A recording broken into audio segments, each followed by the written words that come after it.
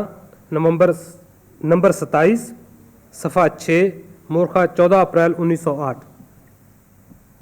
حضور کے اس حوالہ کی عبارت الاعلان پکار رہی ہے کہ نبی کی وفات کے بعد جس شخص نے خلیفہ ہونا ہوتا ہے وہ خدا کے انتخاب سے ہوتا ہے، اور اس کی وجہ بھی بیان فرما دی ہے کہ نبی کی وفات پر دنیا پر ایک زلزلہ کی صورت طاری ہو جاتی ہے اور مومنین کے لیے وہ ایک بہت ہی نازک وقت ہوتا ہے. اس لیے خدا کے انتخاب کی ضرورت ہوتی ہے تا اس دین کو جس طرح اس نے اپنے نبی کے ذریعہ قائم کیا تھا اس کے خلیفہ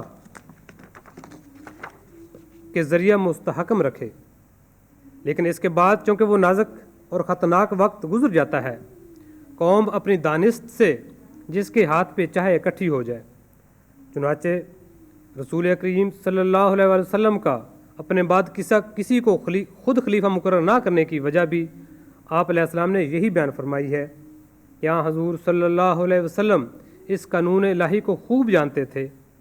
آپ صلی اللہ علیہ وسلم کو اس بات کا خوب ادراک اور آگہی تھی کہ میری وفات کے بعد اللہ تعالیٰ کسی ایسے شخص کو ہی کھڑا کرے گا جس کے دل میں وہ خود حق ڈال کر اپنے اس دین کو مستحکم رکھے گا. پھر حضور اپنے اسی عقیدہ کی مزید وضاحت کرتے ہوئے روحانی خزائن جلد 8 سر الخلافہ میں فرماتے ہیں، اور اس میں کوئی شک نہیں